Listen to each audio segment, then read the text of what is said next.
Hello and welcome to yet another episode of the Action Trippin Ballscast. This is the Trippin Ballscast number 5, and this is going to be a special show because Editor-in-Chief Uvrosh Pavlovich is sick and can barely talk.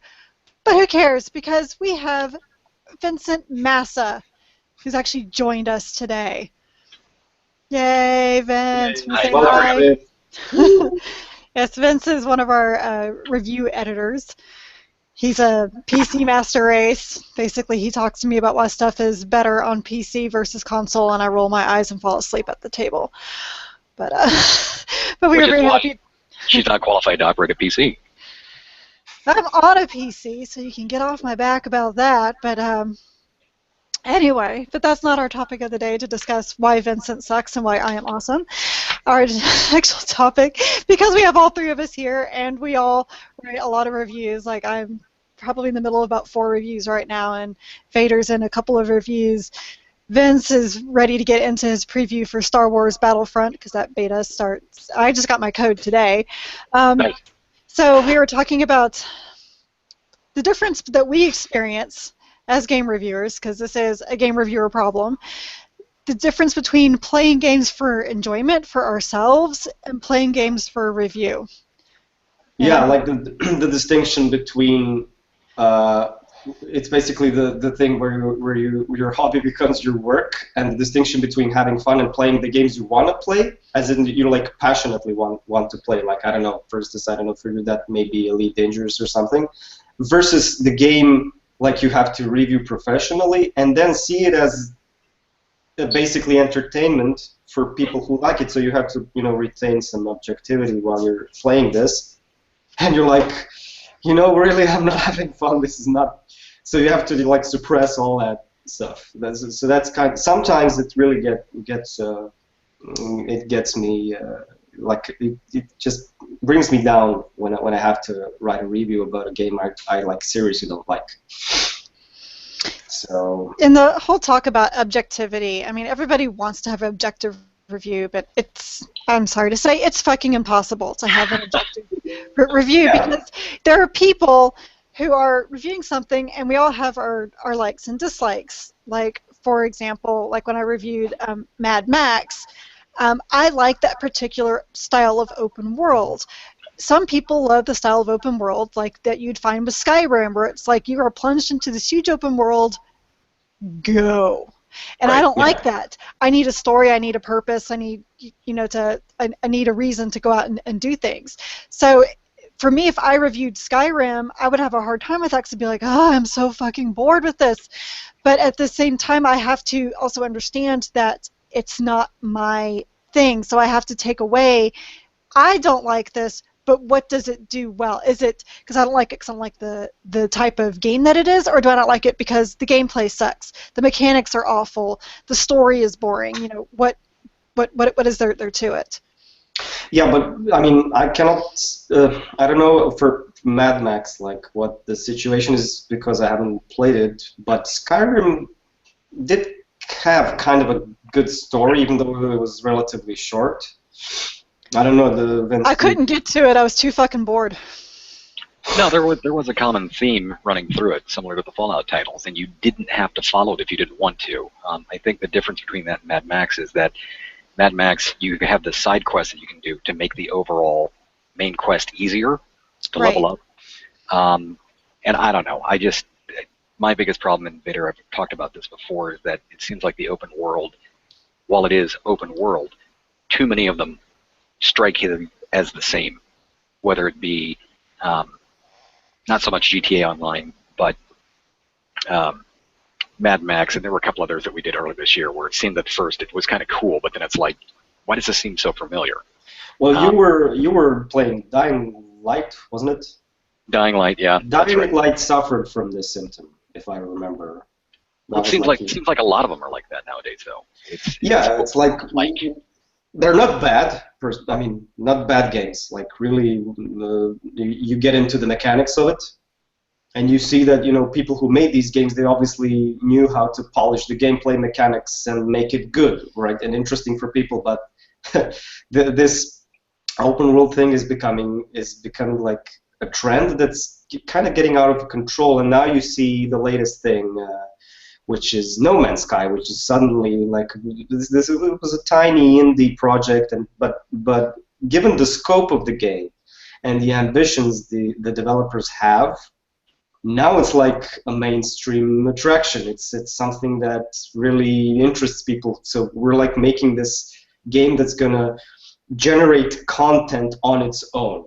Okay, based on mathematics. They're just gonna, you're not even gonna. They themselves are not gonna know what awaits. The developers don't know. They cannot say. So it's always random. And what one of our regular readers was always pointing out, and Carrie and I talked about this, is how for how long will this be fun for you? You Right. basically, what do you have to go on? There's no story, there's no thread to tie it all together, and on top of that, we don't know what the online feature is going to be like, because he said, I think, when he was the guy from Halo Games who works on No Man's Sky said that like you do run into people in this game, other players, but like extremely rare. That's a rare thing. Yeah, universal. Okay, all right, Vader, I'm going to rein this in because we've gone way off topic. We can have a topic about the differences in open world games and what we like at different times. But basically, my point was that when I'm playing a game, like I said, in Mad Max, I like this one feature because I like the style open world versus I don't like the style of open world in Skyrim. So that is why I would not have done very well reviewing it, because I had to look at other things. Like we will have a whole topic on open world games another time, I promise. We drifted. No, that was my bad. I drifted there because that's like a pretty hot topic right now because No Man's Sky. But reviewing Skyrim for me was a good thing because I was very passionate about both Morrowind, not so much Oblivion, but I was a fan. I was very much a fan of Morrowind, if I remember correctly. So when it fell into my lap, I was like, yes, this is the thing I've been waiting for. So I was definitely not that much of an objective, observer there, I have to say. Well, I mean, I guess like a good example for me would have been The Order 1886. Because I was super excited about that game. I was so stoked. I did something I'd never done before, and I'll never do it again, and that is buy a collector's edition for a brand new IP. Just because I just had all this faith in the product, and I let kind of like my fandom take over everything. And so then when I sat down and played the game, and it literally broke my heart. Like it was not what I was expecting. It was not what they had touted it to be, and I had a very hard time separating the excitement I had and being a fan versus like, okay, I have to break this down. Like this is, let me look at objects, the game, and and yes, these stealth portions. Yeah, like this. Yes. It was in the honest trailers, I think. Yes. Like, and the stealth portions were awful. The werewolf fights were not good, and looking back on it, like I really thought I'd given it a certain score, and I totally forgot I'd given it a higher score than I should have. And that was one thing that's probably one of my few reviews that I totally regret, because I told people, like, oh yeah, I gave it a 6, so that's what it deserves. No, I didn't. I looked back at it, I was like, shit, I totally let. So I didn't really think that through, because that is one of those where it was. Like I did my best to be objective. That's actually one of the reviews where the words on the page did not reflect my score, because I think that what I wrote like how disappointing it was, and I wrote, how it was not good in this area, but then most people, they unfortunately just look at the score and then they don't read anything else that I had to say about it. So. That's probably like my most recent one. That's the big one that comes to my mind of how it's hard to kind of separate, like when you really want to do something and to enjoy it versus having to break down the nitty-gritty. Because I even talked to a friend at E3, and I talked about how I was disappointed in The Order 1886. And this is a friend of mine. He used to be write about video games, and now he's he works for EA. So yes, I'm colluding. All right, I have a friend who works at EA, but so he and I were talking about. He's like, man, I love the Order. Why does everyone hate the Order? So I just had to sit there and break down why I, reviewed it and blah blah. Here I went down this, and he was like, because I was able to sit there and play it. None of that stuff even phased over me. I'm like, well, that's where I envy you, because you're able just to sit there and play it and have fun and just enjoy it. But I have to sit there and take and break it all down and. Yeah, I mean, for me, like recently, it was a tough. I had a tough time um, forming like the most objective opinion I could about Trine 3, which is a game again, a series I like. Like the previous two games were awesome. They were cool. They weren't like perfect, but they were just like cute 2D platformers. And so I had my expectations about this, but then after what Frozen Byte, the developers, did, they made this like switch to 3D, as I like explained in my review, which clearly wasn't a good choice.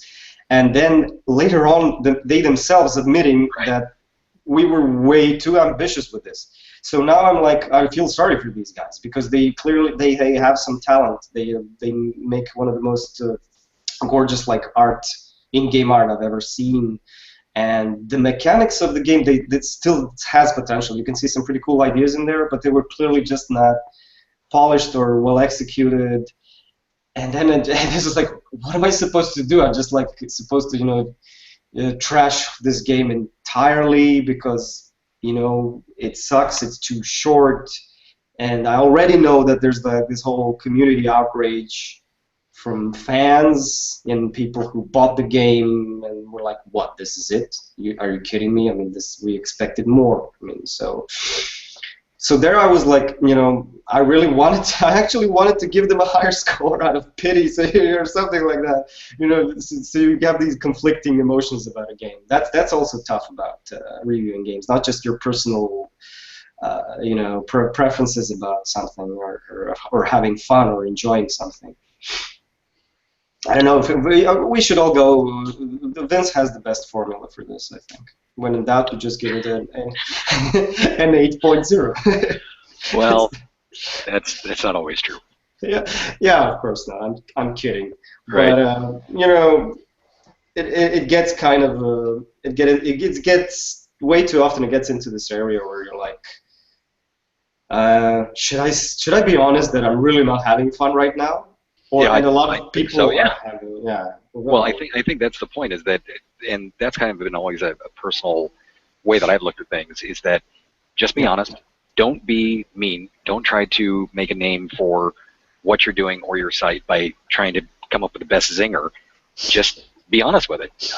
When I did GTA 5, I gave it props for what they did technically. Frankly, I didn't play it any more beyond what I did for the review because it doesn't fit my style of gaming, and I don't think it's right for my household. So I tell you that, yeah, it's a great game, but at the same time, dang, you have to be careful who you expose to this thing. And I wasn't doing it to be mean, I was just trying to be honest. That it didn't work for me, but I can certainly see on its merits why it was a good game. Yeah, GTA is a tough one. I mean, that is as controversial as in-game content gets, and I'm usually very open-minded about these things. But for instance, I think it was Modern Warfare 2, Call of Duty. Are you talking about the airplane scene? Yeah, not the airplane scene, the Russian airport scene. The airport, right? Where you and I was like, okay, so violence in video games, what else is new? But this is like, I have a gun, okay, so this is first person. Well, it's not. It was actually a minigun, or something like an insane firepower, and I'm supposed to be mowing down civilians. Right. And I could actually feel bad about this. I was like, oh yeah, what am I?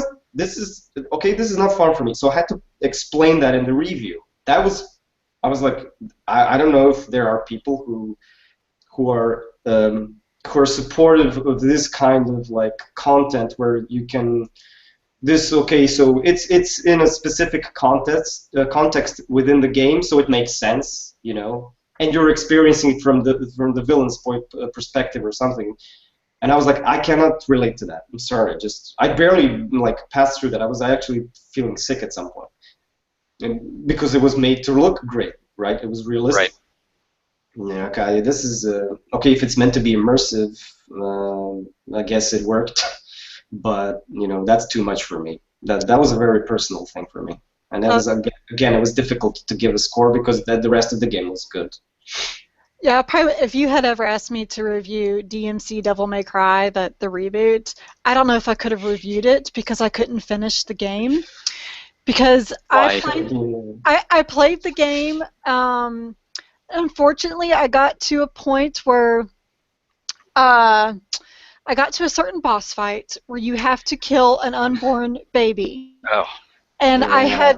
I had just had 2 miscarriages, and I was trying to get pregnant. So I got to that point, and I was like, I cannot deal with this. I burst into tears, took out the game, and got rid of it to a friend. Like, I could not handle that. And I tell you what, like when I had to review South Park: The Stick of Truth, there is a huge level in there where you're in an abortion clinic and the aborted fetuses get the alien ooze on them, so they turn into Nazi zombies. And so you have to accept the fact that yes, that's kind of funny, but you see these little dead babies. They're Nazi zombies attacking people, and then you have to fight the biggest one because Kim Kardashian had the biggest abortion. So it's this huge baby, and so. And I, use one of Cartman's spells, and now the baby's on fire and turned over, and I'm like, okay, I get where this is funny, but as a mom, I'm having a hard time with this. Yes, but the South Park has been known, to just, they go way overboard I know. Stuff. I'm not necessarily defending them. No, I'm just saying, that's kind of like in the same vein that you guys were talking about with the Call of Duty, and so for South Park, I had to... because I was reviewing that, I had to separate my personal feelings about that, and I had to look into why did they do this? Does this really kill the game? And look at it a little more objectively. But I mean, I tell everybody, that whole thing was yes, I laughed at some parts of it, but other parts it was very, very hard for me. But I think the only one I would have not been able to do was DMC Devil May Cry. And the thing is, that game, from people I talked to who played it, they said, well, if you ignore that, from your personal point of view, it's actually a pretty sound action game, and I'm sure it is. Yeah, I gave it a pretty high score if I remember. Yeah. Yeah. So I was, when I saw that you had taken over that one, you're like, oh, I'm going to do that. I was like, okay, well, I was going to play it on my own anyway, and then that happened. So I'm glad that worked out. I don't mean to diminish what you just said. I don't remember this part at all with the baby thing. Different things affect different people differently. Exactly, and that's the whole point. As Vince said earlier, you have your own connection with the game, individually. That's always different for people. So which is why with certain games you'll get these wide range of review scores. Yeah. Hopefully. And that's the challenge, I think, when you're trying to review it and then stay. There is no perfect objective review, but stay as rational about it as you possibly can. You still wanna make this your opinion public. You can't just go like a crazy fanboy and just try and give it a perfect score. That's why that action trip we were always we had this sound policy. There is no perfect score. Yeah, 10 out of 10. That's stupid. And I still argue with that. I know what the perfect game is, but we'll talk about that a different time. Okay. But I think that's debatable. What I was going to say is what Vince said was dead on when I said, that's why you have this wide range of review scores, and he said hopefully, and I agree. It should be hopefully, because otherwise you just have you have an echo chamber, and with Mad Max, the scores were all over the place. You had people that were giving it an 8 and a 9, and then you had Polygon giving it a 5.5. And that's just because it resonated with one person. It didn't resonate with this person. And if I don't get an early review copy and I'm able to see some of the review scores, it's hard, but I do try to not. I personally try to not let that influence what I do, and I really try to like stay true to my honest opinion. And there's been a few times that I've given something much higher than everybody else's because to me, the gameplay, like I had no problems with the gameplay. I didn't have any experiences with this. Like for example, Assassin's Creed Unity. Everyone hated my review for Assassin's Creed Unity. They're like, well, because all this and this and this. I'm like, but I didn't have that. I didn't have these glitches. I had fun.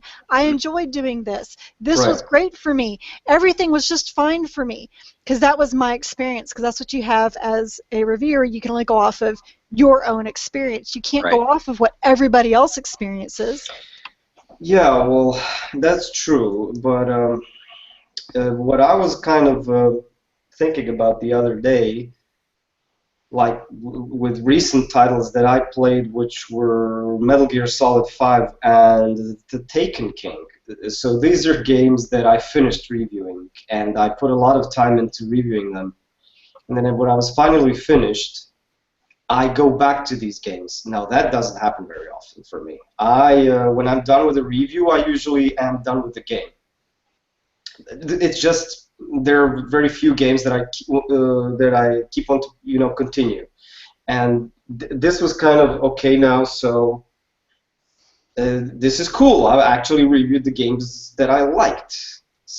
But why am I getting? I'm getting a sense that this is a rare thing. For lately, so that's because you hate everything. Well, I'm picky. It's a well-documented fact. You hate everything. By nature, I love everything, and Vince is lukewarm about everything. So it's why we all work so well together. I don't know, Vince. Are you lukewarm about everything? See? Okay. Yeah, but what you were saying though about going back to a game, I've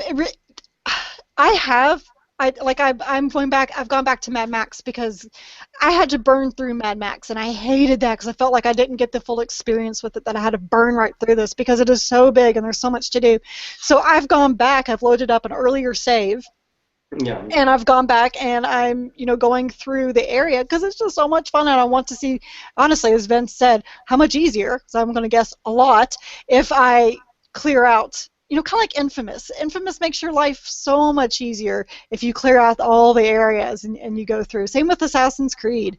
If you go through all those areas and you clean them out, you don't have near as many enemies. You don't have people throwing rocks at you like in Infamous and things like that. So, and I do that with Lego games because I'm an addict to Lego games. I like to try to platinum as much as I can, which I can't do with Lego Dimensions, and it breaks my heart, but I'm not going to get into that right now. And so those games I will go back. I will go back to, but again, to carve out time, especially with the October review schedule, has been hard. Right. No, that's true. I know, poor us. But to review games for a living. I know, I get it. Yeah, but it's like that stupid scene from The Simpsons when he goes to hell and he loves donuts, and the donut scene. Actually, the donuts in the world. Yeah, but he didn't mind that. So that's a bad analogy. It's a bad analogy, but it was a great scene though.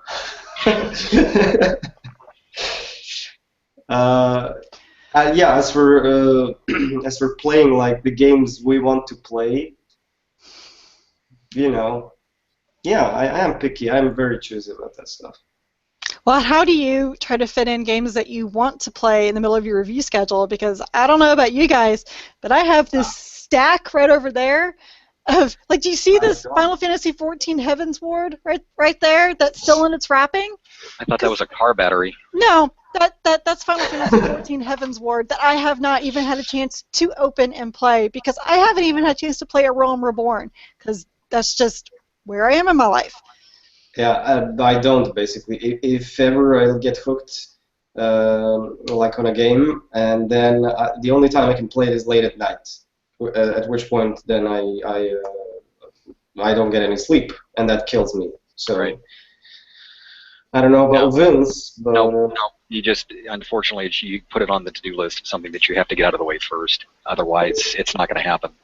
And so you just have to basically knuckle down and do it until it's done. That's what summer's for. I wish. Vince, is that an IKEA outlet behind you? It is. Jealous? No, I'm just thinking about some sort of sponsorship deal. Well, I can run over there and get you some comfort glue for if you want. It's on sale. Dude, IKEA doesn't. There is no IKEA in Serbia. They've been trying to build one for years. I don't want to get into that. So but you didn't get all the parts, and they're missing the little tool, right? That's why they can't. Oh, that would be a Serbian IKEA. Yeah, it's a sad Here's story. all the materials, but not the thing to build it with. Classic IKEA. Oh god. Okay, well, our real disappointment of this week is not the fact that there's no IKEA in Serbia, although that is disappointing. It is a burning issue, I think. Yes, it is. I know it's a hot topic in the political debates and stuff.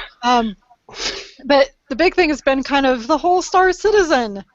Yes. Now, Vince, I'll let Vince start us off. Vince, did you contribute to this Kickstarter? I did. How much were you in? Well, that's none of our business. Okay, I'm sorry. If it's let's say 3 digits. Oh, dude. Yeah, one of our friends is 4. Okay. Okay, we're not that far in. Okay, so what are your thoughts on this whole the escapist expose, and then Chris Roberts coming out and saying he wants to file a lawsuit against them if they don't apologize? Correct. It's disturbing. Obviously, as somebody that wants to see it actually hit the light of day, thinking about what it could be, I don't want to see it fail. But when you keep seeing them come out with these absolutely obscene virtual ships that they're offering, I think the last one was what, $1,500? I don't get that. I don't get that. You've already taken $80 or $90 million, and now you're asking for more money. Micro, I guess, they're not even micro, but macro transactions for these other virtual ships. I mean. So it does make it a little worrisome when reports like this start coming out. Now, that being said, is that there was a much longer follow-up that came out after that initial article that was talking about possibly this is more like a war that's being waged by Derek Smart. And so, I don't know. I'm still kind of hesitant and hoping that it's not the case, but I'm worried. Yeah. The one thing, because I have at my office there's a colleague of mine who's really passionate about the whole project, and he was backing it from the beginning. But throughout, I don't know, for the past year or so, I think that I was very interested in the game as well. I think I donated, but something it was insignificant compared to what some people donated. For me, just the thing Vince said, what they actually promised was becoming ridiculous. And even when I was talking to my colleague, I was like, so do you want to see first-person elements in Star Citizen? First-person shooter element? No. I was like, why? That's not what I want from this game. So I kind of lost interest in the project way before this whole debacle with the Escapist.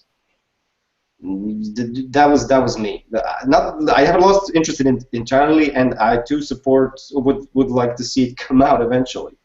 Especially seeing that the community of this game has grown so much. It would be crap now that it just goes completely belly up. Yeah, it would be stupid and sad, and if it turns out to be true, everything, some serious issues in there. And meanwhile, at least on the upside, you've got Horizons. Frontier. I've got Horizons on the brain because that's coming out this winter. They've been plugging along for almost a year now, silently making the game better, growing the community. Granted, it's a punishing game to get into, but I'm really impressed with what they've announced and what they've delivered so far, and what's coming down the pipe. He's talking about Elite Dangerous. Yes. Oh, okay. Yeah. Frontier Developments. Yeah. Right. So, how much do you play that thing? Not as much as I'd like, because I just don't have the free time, and it is very difficult to get into right at the outset. You have to do a lot of digging. but it is one of those things that even right now in its basic form, you could decide Kerry would hate it because they just basically plop you down in the station and say, go figure it out. Do what you want to do. Do you want to trade? Do you want to be a pirate? Do you want to, go and be a white knight and defend people? Do it. But you've got to really do a lot of research, and it's more of a space sim than an arcade game. That means that it's the same as the classic one was, because Yes. I remember actually playing it. I played like the first one, and I played the second one, and I couldn't get into it at the beginning, and then I talked to some of my friends who were playing it, and they actually explained certain things to me. Oh, you have to do this, you have to do that, you have to know that this is otherwise you just take off in your spaceship and the spaceship just explodes. And I was like, well, what happened? And then you have to know how to handle certain things. So it's old school gaming, definitely. Yeah, it is. Yeah, just go watch the honest trailer for it, and then go find. There is one. I didn't. Then go find Yahtzee Crowshaw's review on it, because he loved it. He loves it, and I had a friend come in town, and while I was working, he was there playing it. I kind of looked over, he was doing the same thing. I'm like, how is this fun? He's like, this is the best thing ever. But he said he had to be careful because there's so many times he's walked away from it while changing out what podcast he's listening to and flew right into a star. I'm like, I don't get it. It is old school. That's totally old school. That's you take your sweet old time. Yeah. With everything. And you learn as it goes. It's like a craft. You learn it. Absolutely. So, I mean, good for Elite Dangerous and Frontier Development that they've, kind of been able to take off on that, because, if they keep succeeding with this. I mean, because I know people who've gotten into it and they're like, yeah, I donated money to Star Citizen, but, if that doesn't come out, at least I have this. This has been great, which still, that's still money that's gone. Yeah, and they did offer the lifetime upgrade pass when they announced Horizons about a month and a half ago, which comes out to about 180 US, I think. That's supposed to cover you for any upgrade that they have over the next couple of years. So that they're still kind of doing that, but they've so far delivered on at least some of the items to date. So it's encouraging. Was it public, the budget they accumulated? Because the Star Citizen one was supposedly, I don't know, 90. No, because they're selling this as sort of like a season pass for the releases. So it's not like wishing in one hand and see what you get in the other sort of thing. And they, like I said, so far they've been very upfront about what they're going to do and setting specific timelines for when the stuff is going to release. And it's reassuring in that regard. Yeah, it's good that, as Kerry mentioned just now, that there is still that game, because it's a genre it's completely died off. It's kind of missing from the scene still. And there's a demand for it. And there's a huge demand for it, right? So I'm curious as to why no single publisher, like a big name publisher, hasn't picked up any of these projects.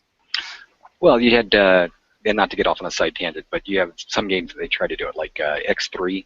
They tried to put one out last year that wasn't really executed very well. Yeah, they screwed that one up. But they're always known for their buggy, shitty games.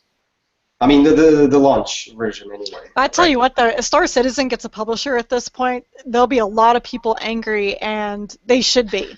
Well, I didn't mean specifically these two, project. Maybe how come somebody hasn't it's been I don't know how long have these games been in the making. I mean, specifically Star Citizen. Right. It just seems odd that there is obvious proof that the demand is there and nobody's doing this. So then that's why games like No Man's Sky are all of a sudden in the spotlight. Because there is no game. What the hell can be compared to that game right now? There is no game. So that's kind of well, isn't that the whole genius behind a lot of the indies as well? Is that a lot of them have filled the voids of things that we haven't had? Absolutely. Yeah, absolutely. So small teams, they focus on the thing they do best. Or what they love. Or what they love, and there's love. Yeah, it's a labor of love and all that crap. So that's obviously the difference, and they're not, tied down with any specific like deadlines or anything. I mean, okay, it depends where they want to put their products on. I know if you want to like promote or sell your game through Xbox Live or something, then you will be. I think they support you or something financially, but you are put under some sort of pressure and some sort of deadline for that, and then you have to keep them update as to your progress, and that can be that's which is different. why a lot of companies they'll release PC, and then if that becomes successful, then they'll port under the ID Xbox program. Right. Because then the game's already completed and they're able to give those deadlines. Is that ID program like a relatively new thing? Or they announced it when they announced the Xbox One, the ID at Xbox. Okay, so it's relatively new, yeah. I was more like referring to the time when Phil Fish made his Fez thing and Super Meat Boy. Well, Phil Fish is gone, so. Yeah, that guy made all the wrong decisions in his life. But it was being indie is not easy, but you get closer to that dream, making your dream game. It's easier to push the thing you want. You're not. Ideally, yes. Yeah. So, and I'm kind of thankful actually that the scene is so rich right now. There's so many cool things when we're not focusing on mainstream releases. Well, and I know we're getting off topic, but like with the whole indie though, I think that with the indie, there's a good push to make AAA do better, because the indie has been able to make some incredible games, like the Vanishing of it's getting competitive now. Harder or Volume or so some of these other games, and so the AAA is like, okay, they're able to take a smaller idea and make it incredible. Like, we need to be able to do that. So then you get games like Until Dawn, which is a AAA game, but they took kind of an indie, smaller idea and then expanded with it. Right. I mean, and you mentioned Volume. Like when I was playing this, and I was like, okay, so what the hell is this game all about? And then I noticed that there's basically made by one guy, and there's kind of a stealth mechanic going on.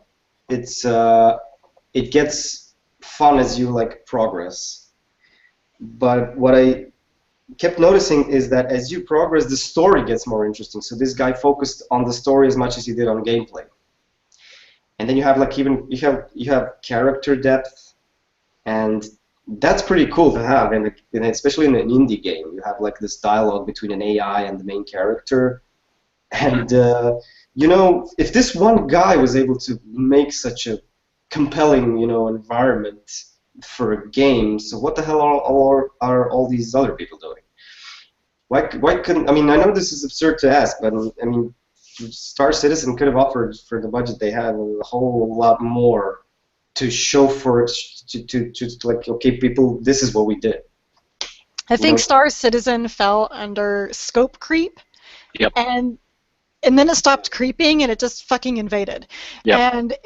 And I think they've lost focus of what they want to do. They were just so overwhelmed by all the money, and so I don't know. The whole thing, it makes me sad. It makes me sad for my friends. I think this gives a bad name to so many other Kickstarters that do really, really good. Oh yeah, definitely. Especially if any of those financial accusations are true about them using that money to buy houses and stuff. That's not good. I'm sorry. Sorry to interrupt. Destiny, as you can see behind me, is asking me, am I still there? Why have I stopped noticing that Destiny is still in the room? So I'm just gonna turn it off.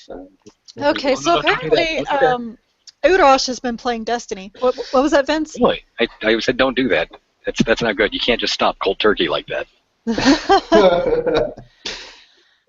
So Vader's been playing more Destiny. I'm so shocked. And this asshole dares You tell me, oh my God, when Halo comes out, you and Blake are going to kill me and chat over Halo talk, even though I've been suffering from Destiny talk Yes, but we've been for over this. weeks. I haven't spammed you at all when Destiny came out. Oh, I call liar on that. Come Yeah, on, you've you got a said problem. you said it yourself. Okay, I have a problem, but that's not for us to debate right now. It's for my I therapist. don't think there's any debate, actually. I think it's a foregone conclusion at this point. Okay, okay, I see where this is going. So, yeah, so I will just now, out of spite, I'm going to make sure to spam the chat full of Halo talk. Good. Yeah. So, and I even argue with Blake over the proper pronunciations for the alien titles, just to drive the point home. Yeah. Oh, by the way, did you publish? I didn't even get a chance to like open the website, our reviews. Did you publish the FIFA review? Yes, we're suddenly having a meeting. Yes, the FIFA. No, it's not that. I'm just curious what Yes. what score he gave. He gave it. He gave it an 8.5. He almost gave it a Vince score. Don't worry, I would never rate a soccer game an 8 or an 8.5. I think he should have rated it higher just for the fact that he texted me and said he got a yellow card because he was cussing at the TV and the Kinect picked it up. Really? That's cool. Yeah. Oh yeah, that story is awesome. Yeah, that's a that's a good one. So. Oh my god. So what else you been playing? Destiny? Oh me? Well, a bit of Volume, a bit of Army Krog. So those are all indies. Army Krog is difficult because it's way too retro in terms of everything. Gameplay, the point-and-click mechanics are just way too, how should I say it, old-fashioned, clunky. I'll get into detail about that when I review it. It has its own charm, I'll give it that, because of the whole claymation, how you call it, that stuff. Volume is cool. I talked about that as well, but other than that, I didn't have the time to play. I did play some Metal Gear over the weekend. Again, that's an amazing game. It's kind of like you're playing it, and you at times you notice that the game doesn't take itself too seriously. So there are these silly moments which I put into our like feature. Like it feels fun, and there are these kind of you'd think that games would have evolved to the point that there aren't any more glitches like this or stuff like that, but it's kind of cool to experience this. They aren't kind of a glitch that affect gameplay. They're just like kind of funny. I don't know how to describe it. Like the rock thing I posted when he's a badass martial arts firearms expert and he cannot climb a simple rock. Right. And it believe me, even though there are like moments in the game where you do need to climb a stupid medium-sized rock, it doesn't come across as a bad element in the game. And it still ends up being hugely fun. And the scope of the game is amazing, not in terms of like open world, but the missions, like I talked about this in one of our previous casts, that there are 47 story-based missions, like all written story-based missions, in addition to 100 and something, 30 something side ops and things. So are you actually going to finish that? Something in that scope. I mean, it gets into the territory of like Witcher 3, which I think is awesome, but I don't think I'm like a quarter of a way through that. No, I'm not. Yeah, The Witcher is also. Witcher 3 makes me sad to think about. Yeah, it goes into the same basket as Dragon Age Inquisition. Oh, I want to finish that too. Yep, same. So I played Dragon Age Inquisition during the holidays, the winter holidays, and I got into it. Hell, I didn't even finish Unity, Assassin's Creed Unity, just for the same reason. Just got too busy. Yeah. Yeah, and I want to play the game the way I want it, so I want to do these side things. I want to, improve my character and stuff. So it's like, okay, it's been like I'm a month into this. When does this thing end? I wanted to last, but not this long. I was just like dragging in. Okay, the story is interesting, and since you mentioned The Witcher, I actually was kind of pissed off at some point in the story where I could see that okay, now when they wrote this story, a certain twist happens that could not have necessarily happened. It doesn't make much sense plot wise. It was like put there so they could prolong the experience. Oh, It's not kind of dragging out to make it. It's not that often, but it did happen. I was like, you know what? Yeah, don't do that, man. Just you have a good story going. Just like go with it. So all this, yeah, it's the open world theme again. We're talking about the same thing. Investing what is it? 200 hours if you do all the side quests. Well, then that's insane. if you've got a real life, it's never going to happen. Not to be rude, but I'm just saying, work, keeping the house clean, feeding people. It's just too much. Or just don't do what we do.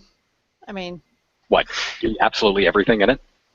well, not only that, but always have something else that you have to play. I mean, also part of the problem is that with our personalities, we also get distracted by new shiny object, and we want to go do this next hot thing, and Right. so just who we are and where we are in our lives with our jobs, and like Vader and we have to play all. I know, there I go again, boo-hoo. We have to play all these games, and Vince actually has a real daytime job where he is busy and he travels and everything, and we all have kids, we all have families. Yeah. We're all busy, so as much as we want to do all this stuff, like when I play Witcher 3, I want to be able to have that time. I want to invest that 200 hours. I don't know if that'll ever be possible, but that's what I want, and that's one reason why I haven't even played it. But I did that with Witcher 2, and I was able to do that with Dragon Age and other things, and so I don't know, I'm in this weird position right now. But so looking at Vince's list, what he's played, he's got 2 open world games he's playing. Got WildStar. Well, no, it went free to play this last week, and we've got a couple of buddies that I hang around with that, for some reason, fall, we just have this desire to play an MMORPG.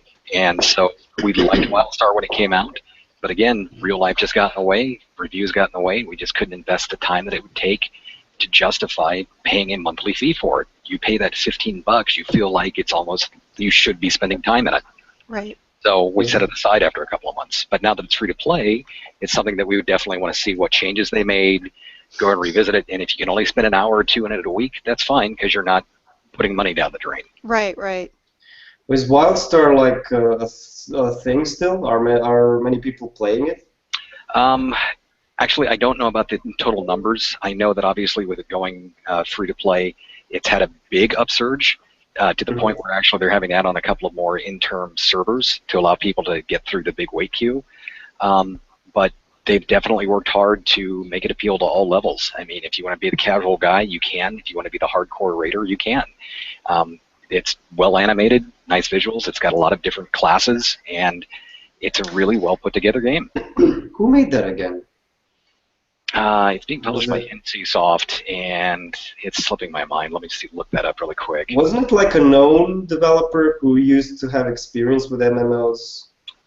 It's been, gosh, I actually went out and spent a couple days with them just before it launched. And they come from a long line of MMOs. I don't know why I have Dark Age Camelot in my head, but that could be wrong. No, those guys were dealing with some other games and were doing things with Warhammer. Yeah, right. Then I mixed that up. Yeah, I'll have to look it up. It's Carbine. That's the company. Carbine, yeah. Or Carbine. Carbine. Yeah. So it's something you would definitely go back to if you had the time. Oh yeah. If I had the time, absolutely. It's polished. It's well put together, and there's so much that you can do on it. It's just again, real life. Yeah, well, let me ask you this. Do you have like the desire to play any single-player games right now? I've dabbled a little bit in Mad Max just because you can play it offline. You don't need to have a connection on. But growing up and seeing the movies, I mean, it really grates against me, the world that they presented in there, because fuel is everywhere. I've got some minor irritations with it, but driving around and blowing up cars is fun. Oh yeah. Yeah. Fishing for people is fun, man. That's true. Yeah, that was Carrie's main hook. Main hook. No pun intended. No, he intended that awful thing. It's the weekly comic warm up. Crappy jokes. I'm flooded with crappy jokes. I think I even talked about that before. That really the most cherished source in that game was the ammunition. I could find water and fuel anywhere I wanted, and I upgraded my fortress to now I can get water and fuel every single time I go and visit. But it's ammunition, man. If I accidentally shoot my shotgun, I get pissed. I'm like, God dang, I'm not gonna find another bullet for a while. So that was kind of weird. But I guess they did that because they really wanted you to focus on the driving. And if you're always constantly worrying about fuel, that's not going to be as fun. So I kind of see why they did that. But I never watched the movies, so. But you're missing out. You got to see at least the second one. You got to see the second, because that's what it's all about. It's a wasteland. Fuel is life. Period. Yeah, but it kind of so what they did with the new movie as well. They did kind of hang on to the tradition that there really is nothing to tell. The world is in a crappy situation, so it's all about the survival. I mean, okay, fair enough. The new movie was all about the new kind of the CGI less, direction and action, and not so much, oriented or not so much with like computer generated imagery. Yeah. Such as the robotic arm, that was all real. That's one. Yeah, so it looked. Yeah, it looked amazing in every scene, especially if you watched it in the theater. But the point is that, and Mad Max 2 was the same way. You just see like these are rough people who are forced to survive. That's it. Nothing else is so. There is no fuel in abundance everywhere scattered. No, man, you know where the fuel is. You just. But it's minor. That wouldn't work so well in the game. So that's a minor thing. No, that would that definitely. I mean, that wouldn't be a selling point. I think they had to tweak that definitely for the premise a bit. But I was a huge fan of Mel Gibson's character in Mad Max 2. I was kind of pissed off. I was like, okay, Tom Hardy is a good actor, yeah, but I just keep seeing Mel Gibson in my head. Yep. Very understated. And then I think on his trailer said they summed it up by saying Mel Gibson he got too crazy in real life to play a crazy guy or something. Yeah, that's true. So I was like, yeah, okay, definitely I get that. But Mad Max. So that's Mad Max covered. That's a single player game. So nothing else for you, Vince. No, the other challenge was just trying to get my Google Authenticator unassociated with my account in WildStar because I changed phones in the last 8 months. And you want to talk? I should get an achievement for that. I mean, that is just, oh my gosh. I know, Crimea River, but it was a pain in the neck. Okay. Protect your account Google. so well that you can't get into your account. So luckily, their support was able to take care of it, though. Oh, awesome. Okay. Oh, Google, making things difficult, one little tweak at a time. Yep. But didn't you used to play Diablo, like, for a time? Yeah, again, that was the sort of thing my wife and I could jump into for about 15 or 30 minutes and co-op it. Oh, wow. But I just haven't had time to do that even. When the new season started, it's a little demoralizing to have to start from the beginning again. Right. But I just don't have the time. 15 minutes in Diablo, that's nothing. It's enough to run a Rift. Yeah. It is a Rift. That's true. I do that with like, okay, it's getting pretty pointless now. We did like a Rift last week, and we were like, why are we still doing this? Even with the new patch, we still keep getting the same stupid drops. Yep. We want something new, Blizzard. We want something new and fresh. Right. But don't break the original formula. No, definitely. The original formula is fine. Oh, gamers, we want something new, but not unfamiliar new. Because then it sucks. There's no pleasing us, old No. or young. You kidding? No.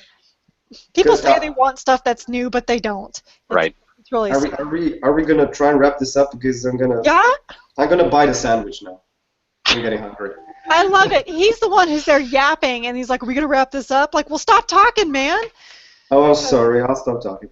Man, so I have not played Mad Max. I wish that I had time, but I've been really busy. I have, of course, one night a week. I still play Halo Master Chief Collection with my friend.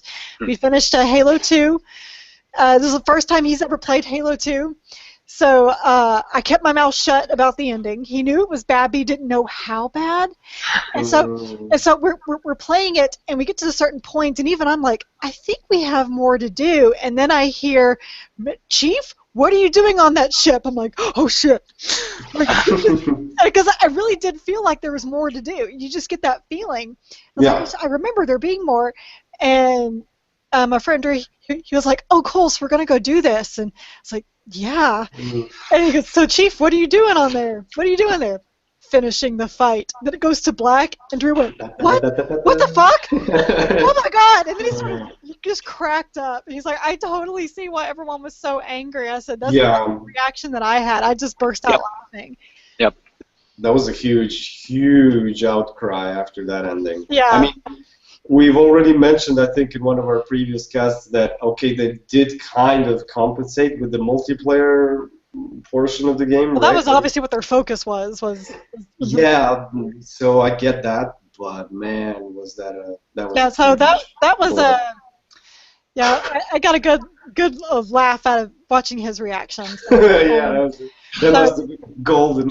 So now I think we're gonna start this week Halo 3 ODST because he's never played that, and I think that's the only way I will play that again is with somebody else because I didn't have very much. I liked it. It's unusual. I liked the game.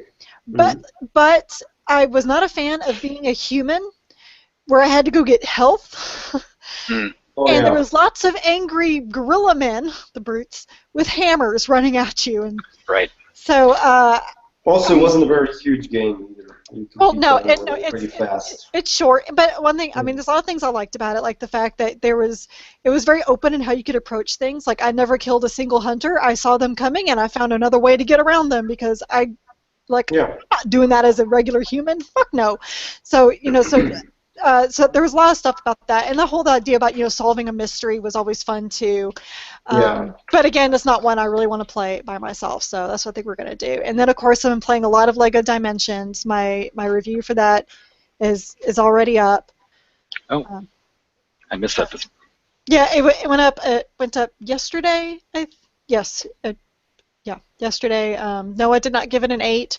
Noah did not give it a 9. So of course I didn't give it a 10. But you refused to accept any compliments for a while about how good your review was. Oh my God, you are so needy. I didn't see your compliment. I actually complimented her twice. And I didn't see this is a very I don't remember what I said now, but it was something like a very, very good review, Carrie. It was a very good. There was nothing. I didn't see it because I was talking in the common room, and he's like, you didn't talk about my compliment. Even Blake's like, what are you talking about? He didn't say anything nice to you today. I'm like, I know, right? And then I found it, and I was like, oh, there's a compliment, but then I didn't, give him a pat on the head and say thank you. So then he's like, God, I'm not going to give you a compliment again. You don't even acknowledge it. I'm like, oh, okay, needy. We pat you on the head. Thank you so much for your compliment. I know it's actually very hard for you to compliment. I know that probably burned inside to say something nice, although you're not as bad as some of our commenters. No. It wasn't that. It wasn't that, but it was a rare event that needed to be appreciated. Oh, good Lord. Okay, yeah, Lego Dimensions sounds fun anyway.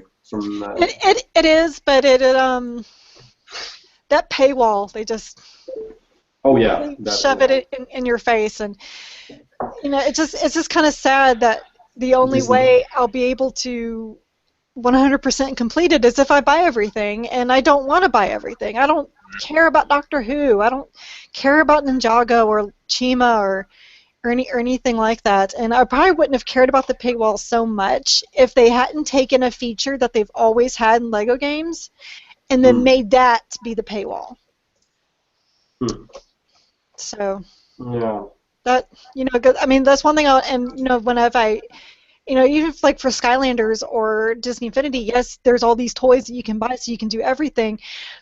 But if you add it up, the cost of all of it versus Lego, Lego is much more expensive.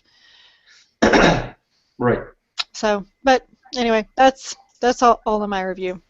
And we got Blake's FIFA is up, and I just got Transformers Devastation Code today, and Vince is reviewing Elite Dangerous for Xbox One.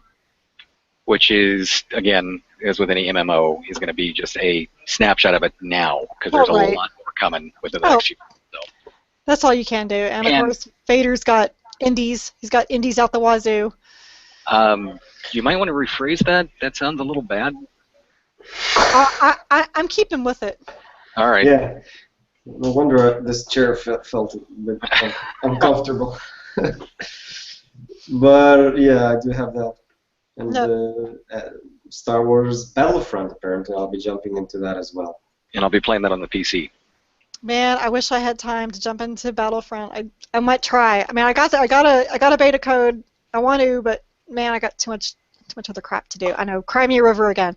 So before I make everyone, you know, boo-hoo for me anymore, let's go on ahead and close this out.